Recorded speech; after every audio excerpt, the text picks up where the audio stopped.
Pai Celestial, novamente, agradecemos o privilégio de vir à Tua presença. E, Pai, oramos para que nos mostres mais de Ti, para que sejamos transformados, tocados e nos tornemos como Tu. Em nome de Jesus, amém.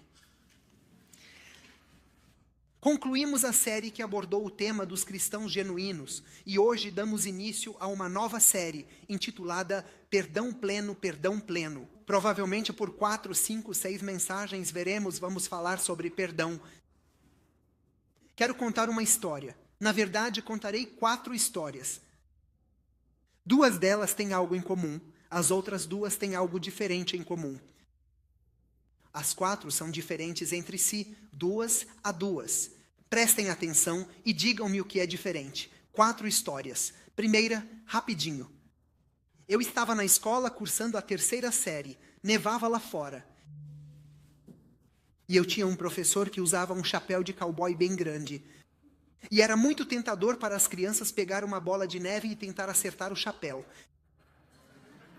E eu, certo, eu disse aos meus colegas, tenho que fazer isso. Você não vai. Como é que é? Sim, eu vou. Não, você não vai. Eu fiz. Mas o professor percebeu e se abaixou, e a bola de neve foi na janela e quebrou a janela. Avisaram meu pai. E meu pai perguntou, fez isso? Sim, fiz. Sabe que é errado? Sim, sei.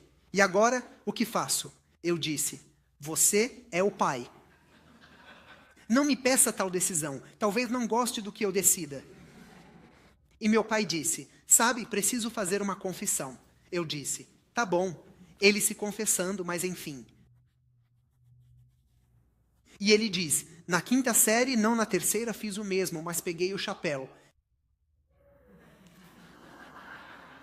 E ele diz, é assim? Deus me perdoou e me transformou em uma pessoa melhor, em algo de bom. Meu dever é perdoar e orar para que se transforme em algo bom. Você precisa consertar a janela. É o que faremos. No domingo, venha comigo. Você me ajuda um pouco. Você ganha metade do preço. Eu te dou a outra metade de graça e conserta a janela. Porque você a quebrou. Eu disse, ótimo. Ele me abraçou, beijou e disse, você é uma criança. Eu tinha o hábito de, quando meus pais iam dormir, ir até a porta e escutar. E minha mãe estava muito infeliz. Ele faz isso o tempo todo e sempre se dá bem com isso. Não é certo. Meu pai disse, nós também não fazemos isso? Como representar Deus sem perdão? Você o mima. Não, mostro a ele o caráter de Deus. E estavam atacando. E eu estou do lado do papai. Essa história. A segunda história é mais difícil. Talvez já a tenham escutado. Acho que até já a contei. África do Sul. Idosa, de 80 anos, por aí, mais ou menos. 80 anos não é velhice, desculpe. É apenas mais experiência. Idosa, ok? E a senhora está no tribunal. Do outro lado dela, encontra-se o policial, Vandenbroek. E ele matou o filho dela. Espancou-o, jogou gasolina e o queimou vivo. E depois foi até o marido dela, espancou-o brutalmente, atirou nos joelhos e ela nunca mais o viu. Então ele vem e a busca, o policial, e a leva para onde o marido dela estava. Ele estava amarrado com as mãos presas atrás das costas, bem na frente dela. O policial o espanca, derrama gasolina e ateia fogo e queimou-o vivo. Chegou a hora do policial pagar por esse abuso, então estão no tribunal. E ele é condenado, é culpado. Ele precisa pagar por isso. E o tribunal diz a ela, o que você quer que aconteça para que a justiça seja feita? E ela diz, eu quero 3 coisas. Número 1, quero que alguém me ajude a ir ao local onde meu filho e meu marido foram queimados para recolher as cinzas e dar-lhes um sepultamento adequado. Segundo, eu quero que o senhor Vandenbroek que os matou, venha uma vez por mês à minha casa e passe o dia comigo, pois não tenho mais família. Ele a matou. Eu quero adotá-lo como meu filho, e todo o amor que me resta vou dar a ele. Espero que ele entenda o que o amor significa, mude e seja salvo. Quero que ele esteja no céu. Em terceiro lugar, quero que alguém me ajude a caminhar até ele. Eles disseram, verifiquem se ela tem uma arma. Ela diz, sem arma. Pegaram-na e a ajudaram a ir. E ela vai até lá, se lança sobre ele, o abraça e diz, quero que saiba que você está totalmente perdoado. E quero que saiba que não apenas eu estou aqui, mas também Jesus te perdoou na cruz. Se você pudesse compreender isso, sua vida mudaria. Então, essas são as duas primeiras histórias. Agora vou contar duas histórias diferentes. No hospital, há um agente de fiscalização de estacionamento. Ele está em uma cama, sofreu um acidente de carro. Ele quebrou um braço e uma perna. Eles tiveram que fazer um procedimento. Ele foi sedado e agora acordou. Ao acordar, ele olha e diz, não foi tão ruim, posso mover o braço e a perna, não foi um acidente grave. O que é isso aqui? Ele puxa para baixo o avental de hospital e enxerga um curativo grande, muito adesivo e pegajoso, um curativo realmente enorme. Ele diz, não me lembro de ter machucado o peito. O que é isso aqui? E ele notou que o curativo foi colocado sobre os pelos dele. Os pelos do peito nunca foram raspados. E ele diz, eu não fiz nenhum procedimento aqui. Então ele puxa um pouco o curativo e fala, opa, ai, está me doendo, isso é muito pegajoso, arrancou meus pelos. E ele olha por dentro, e por dentro não há nada nele, mas está escrito com marcador permanente por dentro do curativo as palavras, este é um pequeno presente da enfermeira, a quem você deu uma multa de estacionamento na semana passada.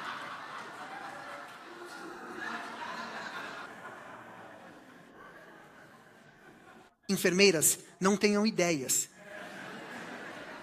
Se sim, não digam que as tiveram na igreja. Próxima. Próxima história, muito simples, muito rápida. Vejam, havia um casal que se amava, mas eles tiveram um dia realmente difícil. E foi pior do que qualquer outra discussão que já tiveram no casamento. Eles discutem, ele grita, ela grita e se xingam. Eles quase chegam a se agredir fisicamente, mas realmente se ofendem muito. Então eles ficam com tanta raiva, tão chateados que param de conversar. Nenhum deles pede desculpas, nenhum deles fala. Eles entram em um tempo de silêncio por 1 dia, 2 dias, 5 dias, 1 semana e ninguém deseja quebrar o silêncio. Ele acabou de perceber que está em apuros porque na manhã seguinte ele tem que acordar às 4 da manhã, chegar cedo ao aeroporto e voar para uma viagem de negócios, mas ele não consegue acordar sozinho. É a esposa dele quem o acorda sempre, mas ele não quer de forma alguma quebrar o silêncio, então ele tem uma ideia. Ele escreve um bilhete e o põe na mesa de cabeceira dela, dizendo, por favor, me acorde às 4 da manhã. De manhã ele acorda às 9 horas, os pássaros cantam, o sol já está alto no céu. E ele fica com raiva. Mas ele notou na mesa de cabeceira do seu lado da cama um bilhete que dizia, querido, são 4 da manhã, por favor, acorde.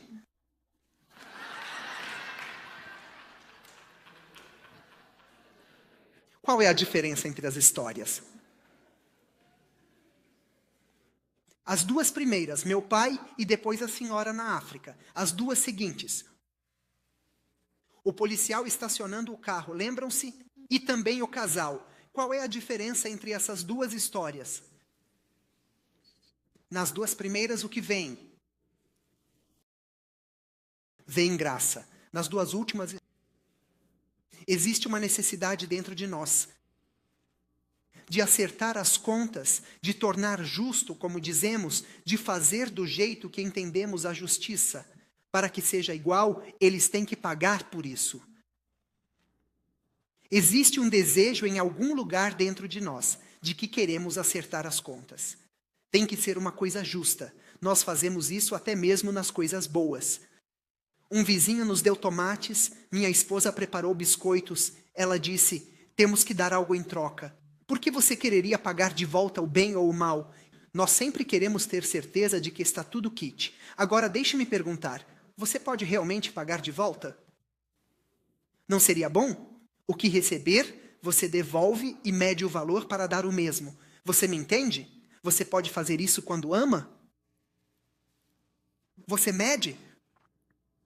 Nós queremos acertar as contas, mas então não conseguimos conciliar os dois, fazer justiça ou perdoar. Pois vamos à igreja e aprendemos sobre perdão, lemos a Bíblia e aprendemos sobre perdão, vemos o que Jesus disse e aprendemos sobre perdão. Então, sabemos o que Deus fez por nós, aprendemos sobre perdão e sabemos que temos que perdoar.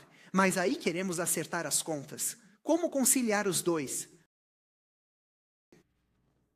Veja, o perdão é essencial, certo? É assim que funciona, não é verdade? Mas, ao mesmo tempo, ao perdoar, eu não me sinto bem, porque eles nunca pediram perdão. Eles fizeram isso comigo, eles me magoaram profundamente, eles me ofenderam. Foi isso que eles fizeram. E não só me ofenderam, mas afetaram a minha vida. Eles me machucaram tanto que sofro ainda e nunca pedem perdão. E se o fizessem, não seriam honestos, apenas fariam o dever. Sei que não são, entende? E eles nunca mudaram e continuam fazendo isso. É justo perdoar? É como se eu os permitisse continuar fazendo isso. Não consigo. Sabe do que falo? Já te aconteceu? Perdoar o que significa é deixá-los impunes. E às vezes nós, humanos, confundimos perdão com esquecimento. Cuidado com isso. Não sei bem como expressar. Eu não me refiro de forma alguma a simplesmente esquecer o ocorrido. Estou falando de ser capaz de perdoar, não guardar rancor, não odiar, não julgar, não condenar, mas deixar para lá e seguir em frente. Perdoar e seguir em frente. Mas, ao mesmo tempo, não estou falando de não ser sábio o suficiente para aprender uma lição. Ter cuidado para não julgá-los, mas ter cuidado para que você não os capacite a fazer isso de novo, para que você evite que aconteça novamente. Há uma diferença entre os dois. Entre perdoá-los ou deixá-los impunes e repetir isso de novo e de novo. Não é bom para eles, nem para você. Então, eu não estou aqui falando sobre a questão de permitir, mas sim de perdoar.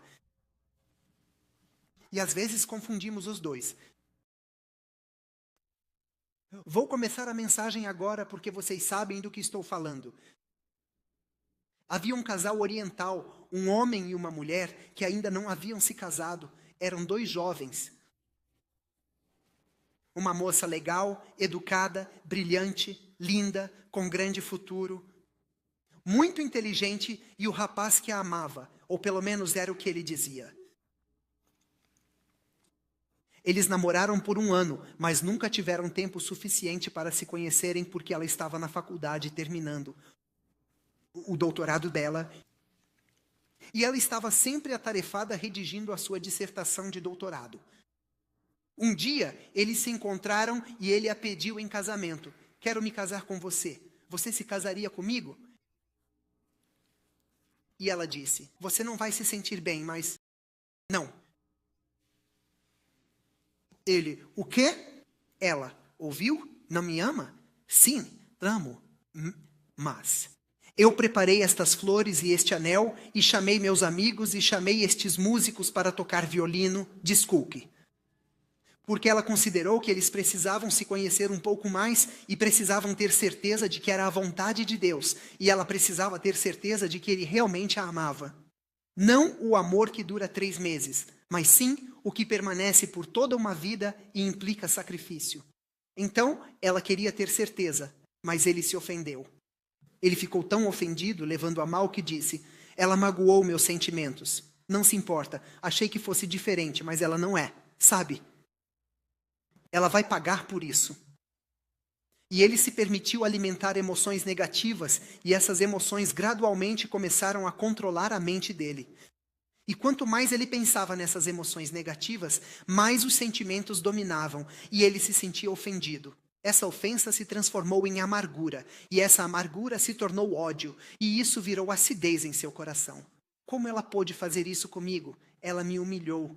Ela vai pagar por isso. Então ele elaborou um plano. Ele conseguiu um pouco de ácido.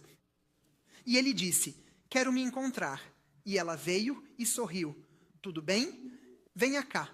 Quero beijá-la. Quando se aproximou, ele jogou o ácido no rosto dela. Ele a desfigurou e a queimou. E esta é uma história verídica, na verdade. Eu poderia te dar nome, local, ano, tudo.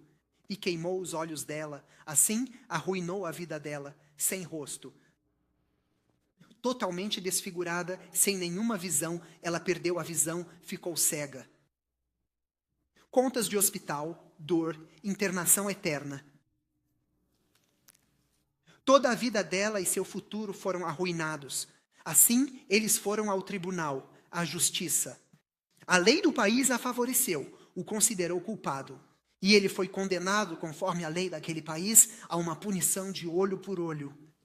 E o tribunal decidiu, ela deve jogar ácido no rosto dele. É dessa forma que ele pagará pelo que fez. Para que ninguém faça isso de novo. A mídia foi até ela e perguntou: o que achou da sentença? Ela respondeu: está certo, é justo. Ele merece porque fez isso comigo. Ele arruinou minha vida. Em segundo lugar, não quero que ele faça isso a mais ninguém, nem que ninguém mais faça o mesmo com outrem. Não desejo que ninguém sofra a dor que eu sofri. É uma sentença certa e é uma sentença justa. Então chegou o momento em que ela deveria jogar o frasco de ácido no rosto dele, mas ela estava cega. Assim, eles estão na sala. Estes são os policiais. Esta é ela. Este é ele, algemado. Estão ali as testemunhas e o médico que se aproxima com o ácido e pergunta a ela: estou pronto. Diga-me o que você quer que eu faça? Devo prosseguir? Povo, deixe-me parar um instante e dizer isto. Não sei o que pensam. E não ligo. Vocês podem pensar, isso não é certo, isso é bárbaro, porque eles iriam jogar na cara dele. Mas sabe de uma coisa? Se ela fosse sua filha, acho que você pensaria diferente. Por outro lado, você pode dizer, olha só, ele merece. Ele fez isso com ela. E quanto à graça e a Jesus na cruz. Perdoa-lhes, pois não sabem o que fazem. Mas ao perdoar, é assim que você será perdoado. Então você pode pensar desta forma ou daquela. Qual é o jeito certo? Não responda. Certo. Quero lembrar a vocês de algo aqui. Todos nós temos alguns frascos de ácido em nossos corações menores ou maiores. Alguém fez algo a você em algum momento, seja quando criança, ou mais tarde, ou quando adulto, ou quando idoso, ou muitas vezes. Podem ter feito algo pequeno, podem ter feito algo realmente grande que afetou sua vida para sempre, mudou sua vida para sempre. E você tem esse frasco de ácido, e você pode saber ou não, e ele está aí dentro. O que você vai fazer com isso? Jogar de volta na cara deles ou na cara de outra pessoa porque eles não estão mais por perto? Guardar aí dentro, fervendo e queimando? O que você vai fazer com aquele ácido que está no frasco dentro do seu coração? Não sei qual o seu caso, mas sei o meu. Vou lhes dar um exemplo. Um frasco de ácido bem pequeno, não é um grande. É um frasco de ácido minúsculo, do tamanho de um cálice de comunhão. Houve, durante aquele período de crise, durante o comunismo na Romênia, e também um embargo de gasolina sobre a Iugoslávia por causa da guerra. E por conta disso, a Romênia não tinha gasolina. Eles a vendiam bem cara aos iugoslavos para lucrar. Assim, o país enfrentava uma crise de combustível.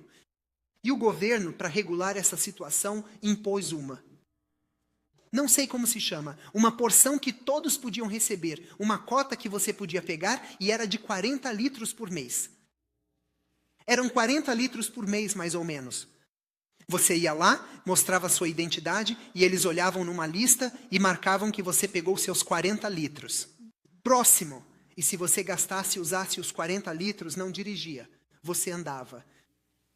Para esses 40 litros, você esperava na fila por 2, 3 dias e noites, pois não havia gasolina.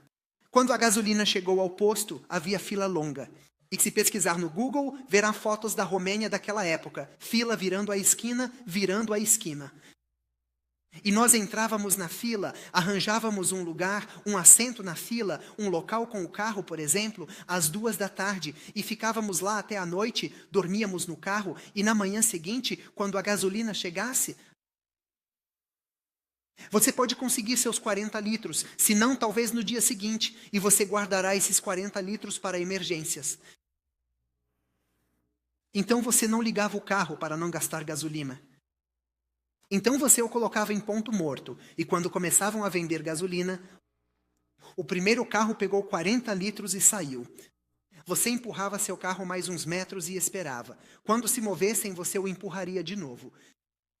Então, por um dia inteiro, você não ligava o carro, apenas o empurrava até ter gasolina. Entenderam?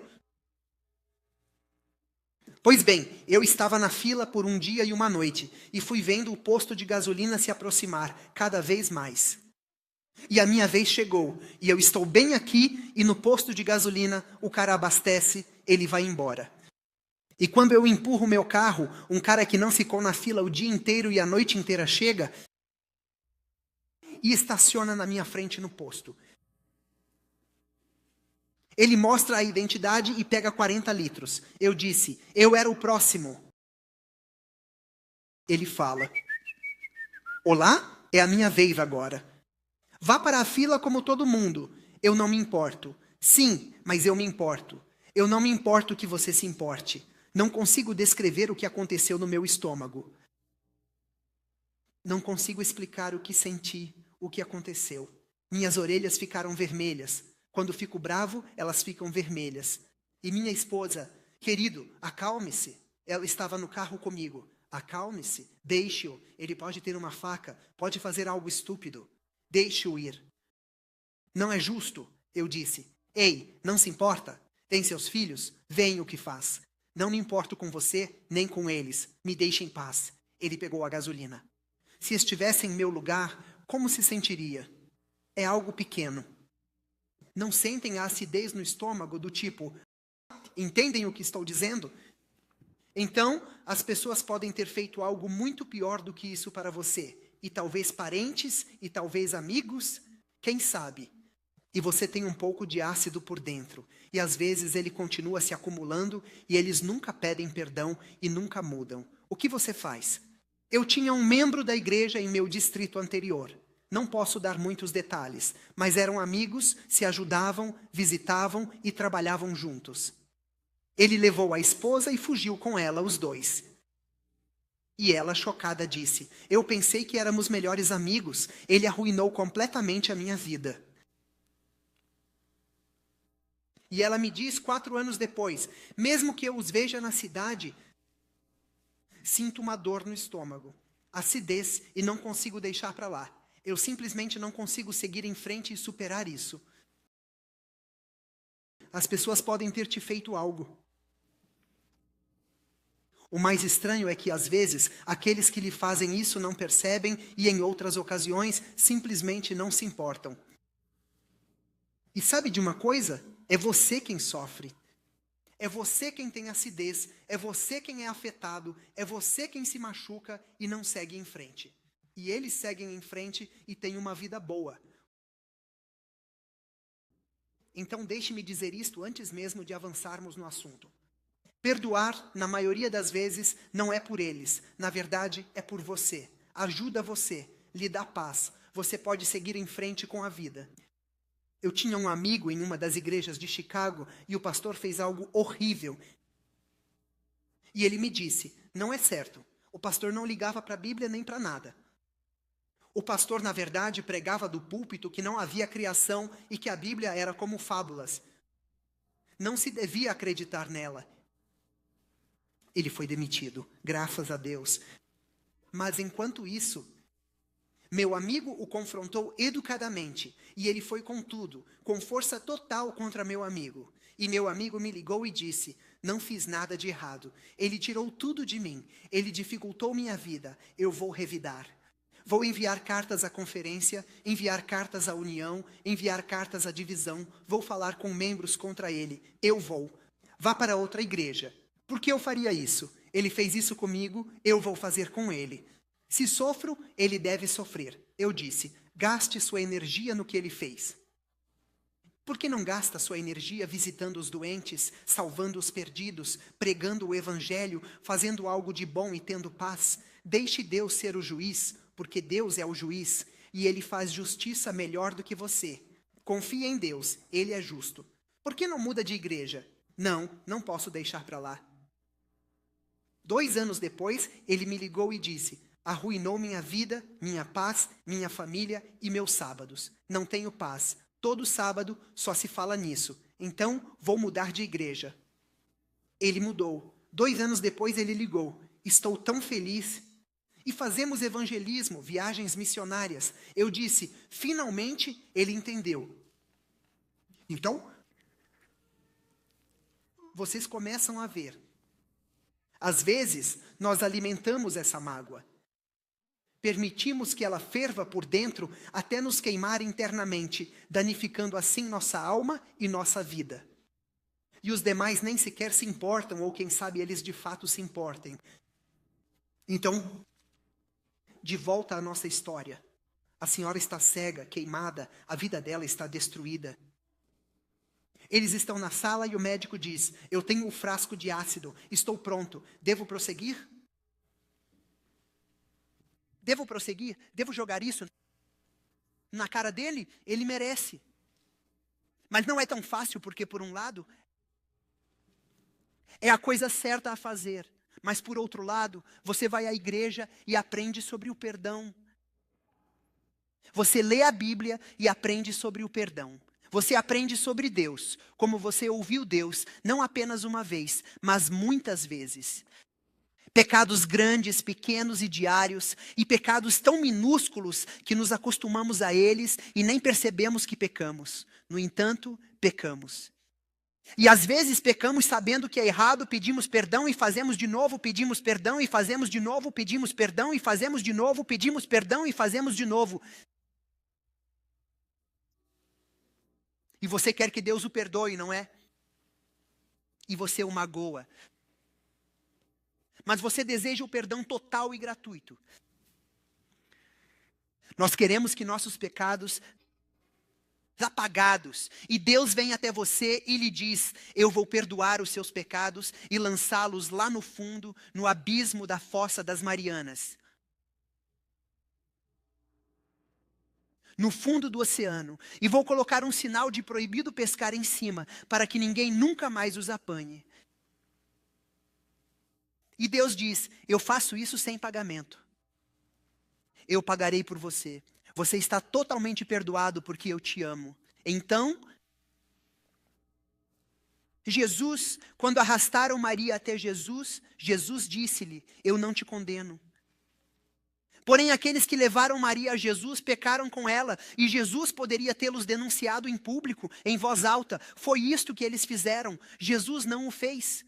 Escreveu na areia para poder apagar e manteve o assunto em privado.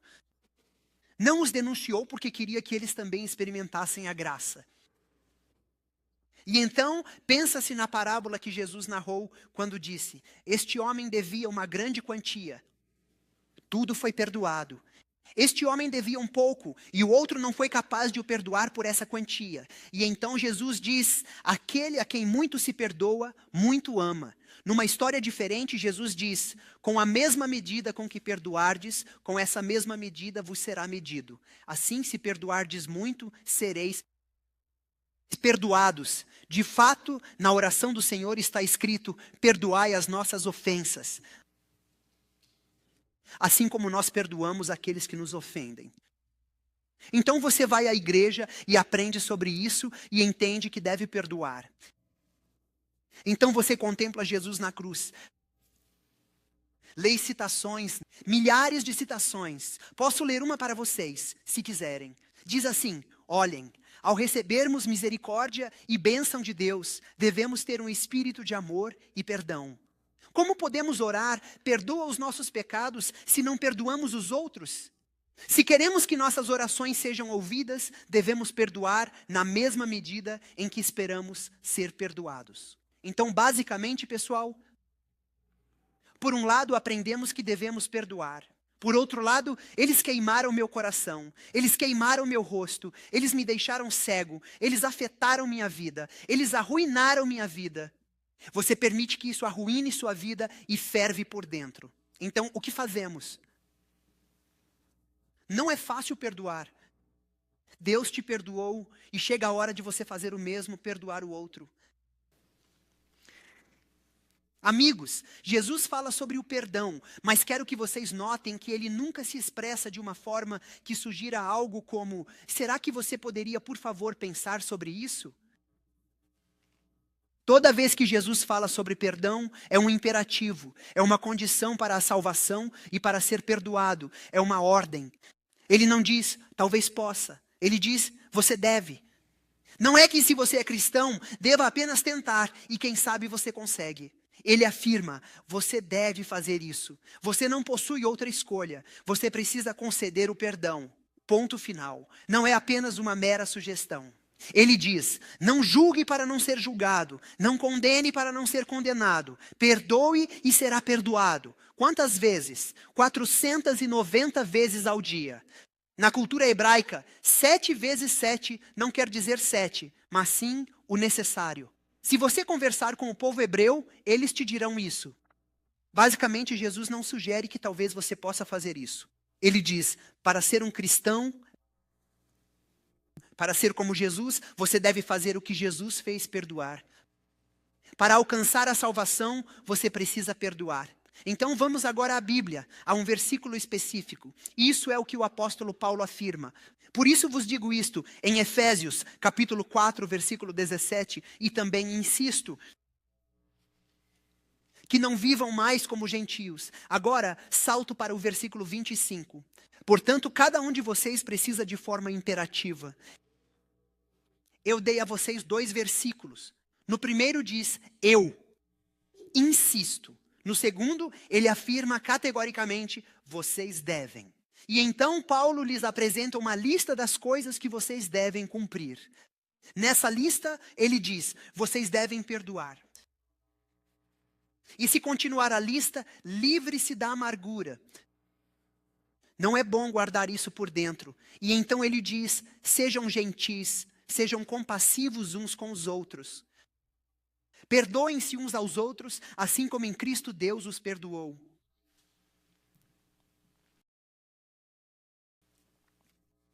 Permitam-me afirmar isto. Aqueles que não perdoam podem frequentar a igreja.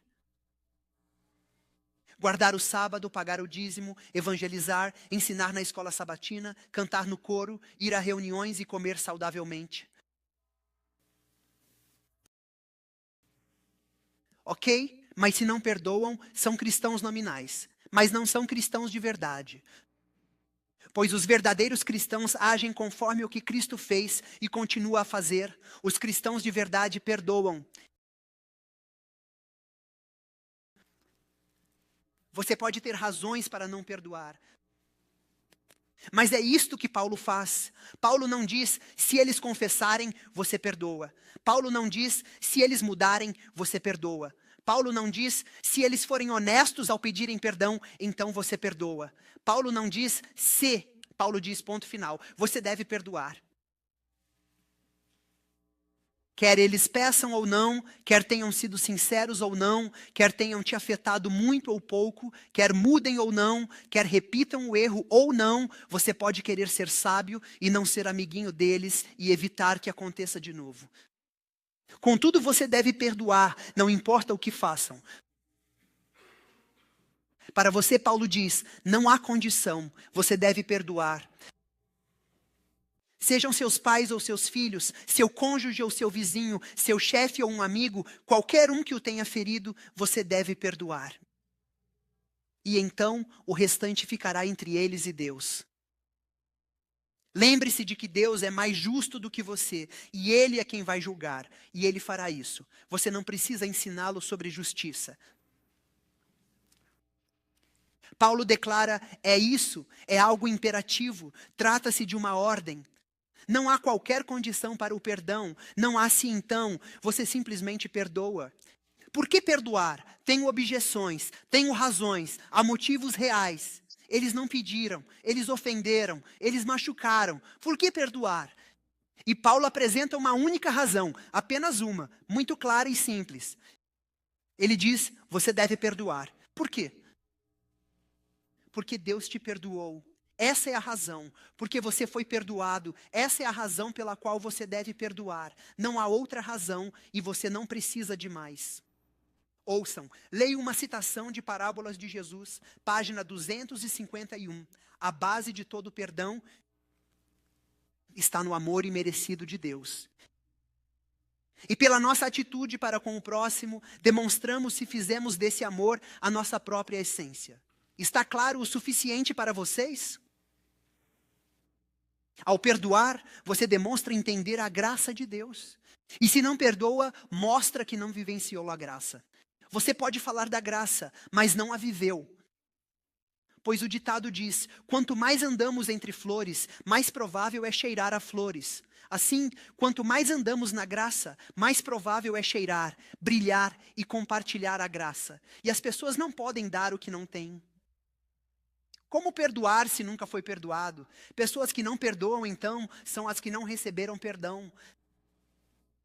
Não porque Jesus não pagou por elas, mas porque elas nunca o aceitaram. Deus as perdoou, elas não o querem, elas não usam a fé. Elas querem acertar as contas, pagar, e não se pode pagar. E por isso, aqueles que aceitam o perdão completo de Deus para todos os seus pecados, independentemente de quão numerosos ou graves sejam, que acolhem o perdão pela fé, ao perceberem o quanto Deus fez por eles, não conseguem evitar partilhar essa mesma graça com os demais. Então deixe-me reformular, como eu disse antes. Quando você demonstra o perdão, está provando que realmente fez desse amor algo que pertence a você. Você o experimentou e agora o tem em si. Todos nós precisamos de perdão. Há alguém aqui que não precise de perdão? Nós precisamos de perdão mais do que de ar, mais do que de comida. Todos nós pecamos, sim, todos nós. Não existe uma única pessoa justa aqui. Não há um sequer, diz a Bíblia, nem mesmo um. Políticos nunca admitem um pecado. Mas mentem. Acho que valorizariam mais se fossem maduras para pedir desculpas. Errei, desculpe. Todos necessitamos de graça. Precisamos muito de perdão. Desejamos, cobiçamos, pecamos sempre em atos, palavras, pensamentos. Pecamos em tudo, pequeno ou grande, o tempo todo, e precisamos da graça de Deus. Deixe-me explicar como essa graça funciona. Eu li uma história. Max Lucado escreveu uma história e ele relata que houve uma cerimônia de formatura na Califórnia. E um casal e ela foram convidados para discursar na formatura. E ao se aproximar para discursar, ela dirigiu a palavra aos alunos que estavam prestes a se formar. E após isso, recebeu um convite para um evento privado. E lá estavam algumas pessoas que se graduaram, ex-alunos, que haviam concluído seus estudos 50 anos antes na mesma instituição. E ela foi convidada para comer junto com esses ex-alunos. E após a refeição, o presidente da escola fez um breve discurso e convidou 3 dos estudantes que haviam acabado de se formar naquele mesmo dia. Jovens, simpáticos, ele os convidou, os mais velhos que se formaram há 50 anos e os alunos de hoje, 3 deles. E ele disse, vocês 3 foram convidados a esta festa particular por um motivo bem específico. E eles não sabiam de nada, nem estavam cientes. Não sabiam o que esperar.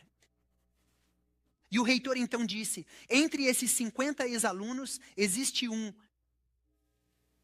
que quer permanecer anônima, que doou uma grande quantia de dinheiro.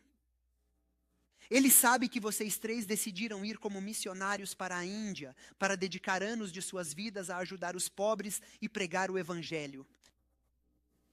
E ele ficou impressionado com o vosso desejo de ajudar e tomou uma decisão. Ele chama o primeiro e diz: Jimmy, John, Stanley, o nome que for, você deve 107 mil à universidade em empréstimos. Ele pagou por você, sua mensalidade está paga. Está livre de dívidas. E o rapaz exclamou: uau, louvado seja o Senhor, aleluia. Ele pulou: o próximo, por favor, venha cá. Ele se dirige ao segundo e o reitor diz: seu empréstimo de 37 mil está perdoado, quitado, você está livre, sem dívidas. 0, ele chama o terceiro: seu empréstimo de 107 mil foi quitado. Como se sentiram? Eu adoraria poder dizer isso a todos os nossos alunos da LGA, a todos os alunos da Highland Academy, a todos os alunos da Southern e da Andrews. Dizer: sabem de uma coisa? Eu ganhei na loteria 800 milhões. E a mensalidade escolar de vocês está paga. O empréstimo da Southern está quitado. Depois vir à igreja e dizer: a hipoteca de todos está paga. Vocês não iam amar isso? Ah, sim, e dizer: seus empréstimos de carros e quem tiver dívidas de cartão, venha cá. Seus cartões estão pagos, vocês estão finalmente livres. Livre de dívidas. Não consigo imaginar a alegria e os gritos, lágrimas desta igreja. Todos me abraçariam e diriam: és o melhor pastor. Como você se sentiria se alguém fizesse isso por você? Amigos, pensem bem nisto. Numa escala infinitamente maior, Jesus realizou isso na cruz. E ele diz: seus pecados estão perdoados, todos eles, pequenos ou grandes. Você está total, absoluta, completamente perdoado. Não importa se é pequeno, não importa se é grande. Você está perdoado. Você consegue imaginar quando Jesus olha para você e diz: você me machucou.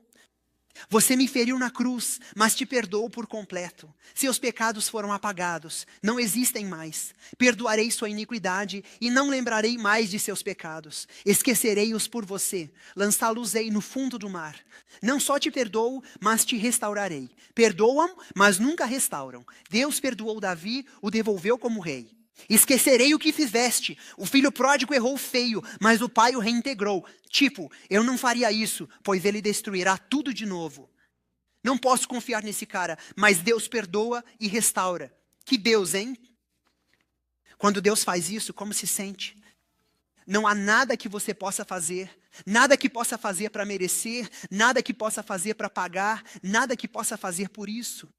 Você só precisa aceitar pela fé e dizer: obrigado, Senhor. Alegre-se nisso e viva uma vida de liberdade. Então, pessoal, depois que Deus fez isso por vocês, perdoou vocês completamente. Depois de seu amor tão infinito, quero dizer, você canta essa canção. Reflita sobre isso. Nossa, quanto ele pagou? Quanto eu lhe devo?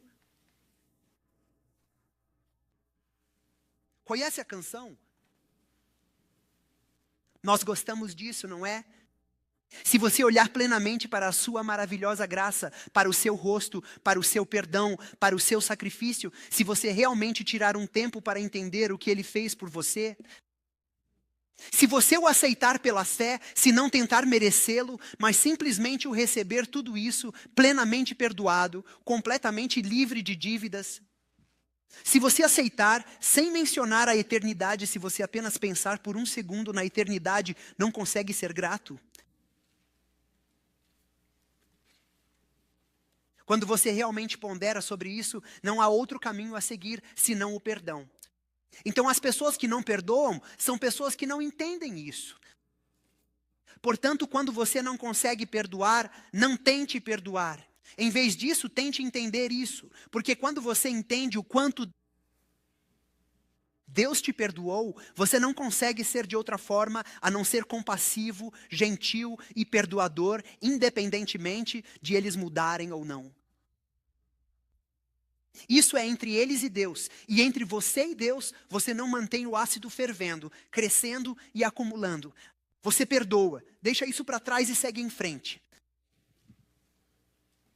Esqueça o que ficou, corra para o objetivo e foque no capitão da sua salvação.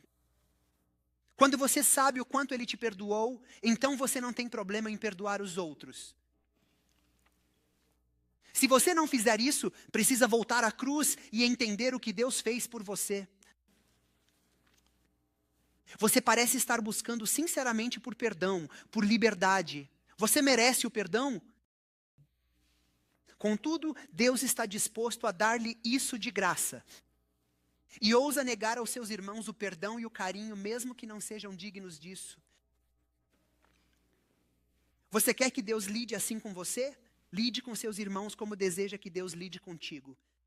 Se você espera que suas orações sejam ouvidas, deve oferecê-las com um espírito perdoador. É nosso dever perdoar os outros da mesma forma, na mesma extensão em que nós mesmos esperamos ser perdoados. A dureza de coração que aqueles que professam o cristianismo manifestam uns para com os outros, que não é de Cristo, mas possui o sabor do satânico. Todos devemos abrir nossos corações. Essas são as palavras-chave. Preste atenção. O que faremos? Abrir. Quero que você ouça novamente estas palavras. Abrir nossos corações para o amor de Jesus, porque quando abrimos nossos corações e somos preenchidos com seu amor, compartilhamos amor. Obreiros Evangélicos, página 430, para saberem de onde é o parágrafo. A história. O médico diz, estamos na sala, ele está algemado na sala. Ele queimou seu rosto, ele te deixou cego, ele arruinou sua vida. Estou pronto, quer que eu prossiga? E a senhora responde, deixe-me refletir por um momento. E ela diz, não quero que prossiga. E o homem está amedrontado, soluçando e a chorar, mantendo o rosto daquele jeito. E ela responde, minha vida já está arruinada. Eu não quero que a sua seja arruinada também. Quero que você faça o bem, use-o para o bem. Eu te perdoo completamente, vá e faça o mesmo. Isso é cristão. E precisa se perguntar, o que você vai fazer com o ácido que está em seu coração? Você precisa estar disposto a dizer, vou pular a foto rapidinho, esta é ela. Você precisa estar disposto a dizer, Senhor, eu a perdoo totalmente, eu o perdoo totalmente, eu os perdoo totalmente, com base na sua graça demonstrada a mim na cruz. Porque fui plena e completamente perdoado, eu perdoo totalmente. E se porventura você ainda não consegue proferir essas palavras, então diga, Senhor, eu quero perdoar. Mas ainda não estou lá. Por favor, preencha o meu coração com a sua graça. Abra o meu coração, venha para dentro do meu coração. Enche-me completamente com a tua graça. Para que então eu entenda a tua graça e seja capaz de compartilhar a graça. Porque aqueles que recebem a graça, então eles têm graça e então eles compartilham a graça. Eu quero que vocês abram seus boletins. E vocês encontrarão em seus boletins papel vermelho. Eu quero que tenha força para fazer o que eu disser. Não julguem antes de ouvir. Quero que escrevam o nome de vocês. Escrevam a data. Escrevam aí, estou completa e totalmente perdoado de meus pecados. Se quiser, escreva o pecado, senão não precisa. E então é isto que você faz, você dobra. E antes de ir para a refeição de confraternização, Lá fora, ao sair da igreja, haverá um barril, um container de aço em chamas. Eu quero que você vá lá e o jogue no fogo. E lembrem-se, isto é só entre vocês e Deus, apenas para os vossos olhos. Não mostrem a ninguém, certo? É só para vocês e Deus. Quero que o joguem no fogo e se recordem, vocês estão plenamente perdoados. Vossos pecados estão todos consumidos. Eles se foram na cruz, por eles foi pago. E quero que diga, de hoje em diante, perdoarei sempre. Amém. Saia. Queime esse pecado. Queime essa acidez. Jogue-a fora no container e deixe que Deus se encarregue disso. Você não foi chamado para lidar com isso. Você foi chamado para amar. Você foi chamado para servir. É chamado para ser como Cristo. Faça. Oremos.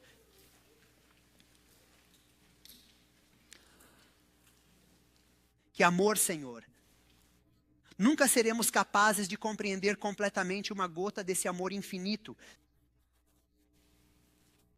E ao passarmos a eternidade contigo, continuaremos a contemplar e a ser totalmente maravilhados, sem palavras. Da tua graça, e nós diremos, por que não?